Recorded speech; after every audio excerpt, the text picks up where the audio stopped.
अस्सलाम वालेकुम भाई, अदनान बिकॉज आपके साथ दोबारा हाजिर हैं, दोबारा एपिसोड के साथ। क्योंकि देखो ये मशवरे मुझे देना पड़ रहे हैं। सबसे पहला फड्डा होता है आपका बावर्ची खाने से, जिसको बोलते हैं किचन। उसमें जाते के साथ ही दो औरतें सुबह खड़ी होती हैं, मैंने तो ये पकाया था। अच्छा एक बात और बड़ी पॉइंट की बात है, ज्वाइंट फैमिली में किसी ने खाना पकाया, आपकी अम्मा होकर रिटायर, आपकी अम्मा जो है बीच में टांग अड़ा रही है, बेटा ऐसे नहीं, 2 चमचे और डाल दो, बेटा ऐसे नहीं, तुम ऐसा करो घी और, मैं कह रही हूँ ना तेल और डालो, मैं कह रही हूँ अम्मी फिर आप ही पका लें। अब वो दूसरी वाली बड़ी, भाई चुप होके पका लो, जो कह रही है वही कर लो।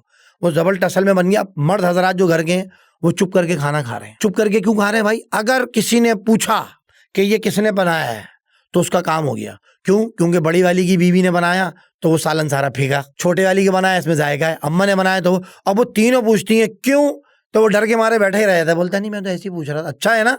हाँ अच्छा है। जिसकी बीवी की टर्न होती है, एक एक दिन बंदा हुआ होता है सारी बीवियों का घर के अंदर, ज्वाइंट फैमिली में। ये अंदर के मसाइल बता रहा हूँ, कोई नहीं बताएगा आपको। तो जब उसकी बारी आती है तो वो शौर समझ जाता है ये मेरी बीवी का है और ये आज पूरी तहारी मुझे खिला के ही मारेगी, क्योंकि ये मुझे सारा ठुसाएगी, क्योंकि आज इसकी टर्न थी। ये ना चाहे कि बच जाए, क्योंकि औरत की नाक बहुत होती है कि उसके हाथ का पका हुआ तो सारी चीजें खत्म हो चुकी हैं, हॉटपॉट खा ली है। तो ये एक मसाइल है, शादी के बाद के घरेलू मसाइल होते हैं। फिर बच्चों पे फड्डा होता है। आपका बच्चा वो ज्यादा चोचला बना है तो दूसरी वाली जेलिस होना शुरू हो जाएगी। हसद जलन तो है औरतों में, तो उसके बाद इल्जाम होता है बड़ा बदतमीज है, रिमोट इसी ने तोड़ा। नहीं नहीं, इसे नहीं तोड़ा, वो दादी का चहीता आ गया।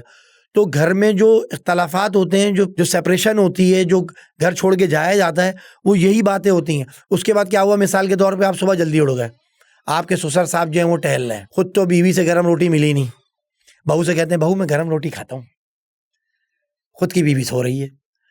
बहू मैं अंडा जो है ना बगैर जर्दी का खाता हूँ, मेरे ब्लड प्रेशर का मसला है। अब वो तपी हुई है, वो सारा तपन जो है वो अब्बू पे निकाल के अंदर कमरे में जाती है, बोलते हैं भाई मेरा बाप है। यहाँ से फड्डा शुरू, क्योंकि अब्बा जान भी सुबह टहल होते हैं, क्योंकि उनको गैस का मसला है। सुबह उठ के बरांडे के अंदर वो पादरे होते हैं, सीधा सीधा ऐसे करके टहल रहे हैं, बहू अंदर है, कोई 12 बजे दरवाजा खोल लिए, कोई 11 बजे दरवाजा खोल लिए, उनको नींद नहीं आ रही और खुद की बीवी पड़ी सो रही है। तो बात ये आ रही है कि जो घर के मसाइल हैं, इसके ऊपर जो बच्चे आपस में, जो भाभियों के देवर और ये सब जो ज्वाइंट फैमिली में चलता है, उसके अंदर बड़ी किसी, मिसाल के तौर पे आपका दिल कर रहा है बीवी को हलवा पूरी खिलाने का। अब आप सुबह चोरों की तरह उठेंगे, घर के अंदर चोरों की तरह उठेंगे और छुप के लेके जाएंगे कमरे के अंदर हलवा पूरी, 2 जगह चने, 50 रुपए का हलवा और सिकी हुई हलवा पूरी, इतवार वाले दिन। आप जब लिमटा के फेंकेंगे तो डस्टबिन के अंदर पकड़ाई हो जाएगी, हलवा पूरी कौन लाया था। फिर आपको मजबूरी में गंदी गली के अंदर खिड़की से फेंकना पड़ेगी थैली, कि कोई सबूत ना हो कि मैंने और मेरी बीवी ने ये खाया है। अबे भाई जब बीवी पे खर्च कर रहा है, खाने धोना यार, क्यों जालिम बने वो? अपने ही घर के अंदर उसको ना कुछ दिला सकते हैं। एक सूट लाया तो सबके लिए लाएगा, वो लेता ही नहीं। बीवी सिसक से रख के मर जाती है, क्योंकि उसके पास इतने पैसे नहीं है महंगाई में कि एक अम्मी के लिए, एक भाभी के लिए, एक बहन के लिए, एक बेगम के लिए 4 सूट कौन लाएगा भाई? उसकी तनख्वाही 50,000 रुपए। तो ज्वाइंट फैमिली अब चल नहीं पा रही, क्योंकि महंगाई बहुत है। ये घरेलू मसाइल हैं, तो इसके अंदर जो है ना आप नजरसानी करें और अब आपस में मोहब्बत से रहें। क्योंकि मिसाल के तौर पे बहू में इतनी कमजोर है कि जब वो दूध की पतीली धोती है ना तो उसमें साबुन लगा छोड़ देती है मैक्स, और जब दोबारा उसमें दूध गर्म होता है दूसरे दिन फट जाता है वो, फिर वो बनता है खोया। तो उस समय इल्जाम आता है कि बहू तुमने तो सही धोई नहीं पतीली, तुमने तो बिल्कुल सही नहीं धोई, तुम्हें धोना नहीं है, तुम्हारी माँ ने कुछ सिखाया ही नहीं। पहला फड्डा। फिर वो कमरे में जाके रोती है, फिर वहां से उसको अपने शौहर को छोड़, फिर शौहर जब माँ के पास जाता है तो माँ बोलती है मेरे पास नहीं बैठ, अपनी बीवी के पास जा। बीवी के पास जाता है, बीवी बोलती है अपनी माँ की सुनो। बहनें आती हैं, बहनें अलग इंजेक्शन मार रही होती है अम्मी के। हमारे भाई तो अब हमारे रहे नहीं, अम्मी आता ही नहीं है, बाहर पूछता ही नहीं है, अम्मी अम्मी देखना ही भूल गया, पता नहीं क्या पढ़ के फूंक दिया इस औरत ने, लगती तो नहीं थी ऐसी, बड़ी पक्की निकली है। तो जितने गरीब घराने से लाओ उतने पर निकल आए, ये तो गरीब समझ के लाए थे, क्या पर निकले इसके। ये आपकी बहन ने इंजेक्शन दे दिया। किसको दे दिया? अम्मा को। अम्मा हाइपर हो गई। आपकी बेगम गई भी ससुराल, आप माँ के पास बैठे, माँ ने बोला बात सुन, जरा खींच के रख इसको, ज्यादा ना लट्टू नहीं बन, मैं सब देख रही हूँ। तुम्हारे अब्बू ने ना मुझे 8वें दिन बोल दिया था, खबरदार अगर तुमने पैर कदम निकाला घर से बाहर तो अपने बाप की तरह बन, समझ आई? और इस तरह तू फौरन छोड़कर आ जाता है, अपना रोब रख रोब। अब वो ससुराल गए, कौन? बेटा। पीप पीप आए ऊपर, अम्मी बुला रही, मैं नहीं आ रहा। आ जाए, वो कब से वेट कर रही थी, क्यों आऊं? नीचे आ जाओ बस, कब से तुम्हें छोड़ा हुआ है, कोई तरीका है? अरे क्या हो गया आपको? बिल्कुल ही अजीब हो गए आप, तो कुछ ज्यादा ही हाइपर हो रहे हैं, बेफालतू का किसी और का गुस्सा किसी को उतार रहे हैं। मैं कह रहा हूँ ना आ जाओ बस, नहीं आ रहा मेरी, मुझे जाना है। हाँ मुझे पता है सब कहाँ जाना है, मुझे सब पता है। आई होगी आपकी बहन, अंदर बैठी, बैग बच्चे बैठे, एक तो ऊपर से फड्डा बच्चा, ऊपर से उसमें एक अजीब माहौल पैदा कर रहा है गाड़ी के अंदर।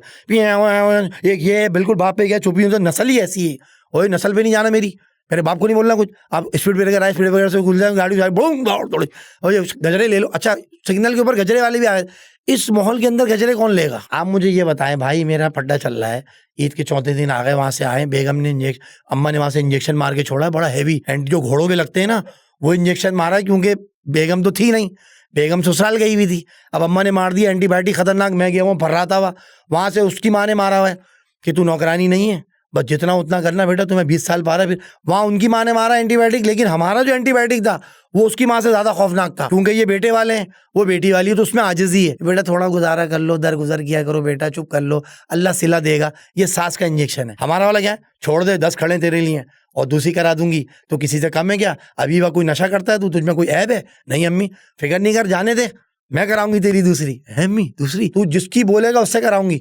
अब वो इतना बनाया हुआ गया कि वो अपनी बीवी बुरी लगने लग गई उसको। उसने कहा मेरी तो नई ऑफर दे दी अम्मा ने, ये तो अटक रही है खामा कहीं। अब वो कह रही है मैं जाऊंगी नहीं, ये बच्चा आप संभाले। स्पीड ब्रेकर से गाड़ी उछली, वो आगे गजरे बेचने वाला। मैं गजरा ले ले गजरा, अबे जहाँ पे खुद पहन ले गजरा, हमें क्यों दे रहा है गजरा? वो देख रहा है कि यार शादी हुई हुई है, बेगम बैठी हुई है। फिर बेगम ऊपर गई, आपकी अम्मा एंटीबायोटिक का असर देख रही है कि असर हुआ नहीं हुआ। अम्मा तखत पे पूरी पोजीशन चौकी बना के बैठी हुई बहन के साथ। बहू आई, बहू ने सलाम किया बस झुड़ुक, और सीधा अंदर और वहाँ खुसर पुसर शुरू हो गई। क्या हुआ? बस मैं ले आया, ये तो उसके नखरे बहुत हो गए। हाँ हमें तो पता था, ये तो अपना रंग दिखाएगी। अब वहां से और प्रेशर, वो और भिन्ना हुआ हो गया। पहले लगा बात सुनो, ये यहाँ नहीं चलेगा, मैं क्या करूं, मैं कहाँ जाऊं, आप मुझे खुद बताएं। फिर वो रोई, फिर नरम हुआ दिल, क्योंकि औरत के पास एक ही हथियार है, आंसू। और वैसे रोई कि मैं आपके लिए अपना घर बार छोड़ कर आई, आपके बच्चों को रातों को उड़ के देखती हूँ, मैंने किस तरह किया। वो नरम हुआ, फिर बाहर आया। फिर उसकी माँ ने, मैंने तेरे पोथड़े धोले, तू इतना सा था, तुझे मोशन होते थे, मैंने तुझे पाला है, किस तरह मैं तुझे लेके सोई हूँ गीले पे, पता है तुझे, मैं तुझे सूखे पे सुलाती थी। अम्मा के डायलॉग।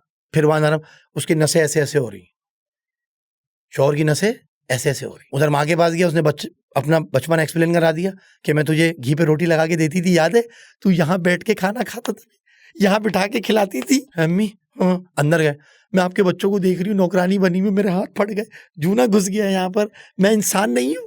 हाँ तुम भी इंसान हो, तुम भी इंसान हो। अब क्या करे मर्द, इसमें ये होता है कि बाल उड़ना शुरू हो जाते हैं मर्द के, गंजा। लोग बोलते हैं अजीब हो रहा है, तो क्या हो गया तुझे? बस यार कुछ भी नहीं, दोस्तों में गए बाहर, मावा दबा के बैठे हुए। अबे क्यों चबा रहा है? वो उसके घर में फंक्शन चल रहा है, अम्मा की सोचूं उसकी सोच। अबे बोल तो कुछ। क्या बोलूं यार, क्या बोल? सारी टेंशन उसने मावे में घुसोड़ी। वो दांत में उसने वो छालिया जो थी, वो उसने पूरा 40 रुपए का पान है, कम से कम 30 मिनट तक उसको चबाना पड़ता है, गुर्बत इतनी है। बाकी भाई दुआ में याद रखिएगा। अल्लाह हाफ़िज़।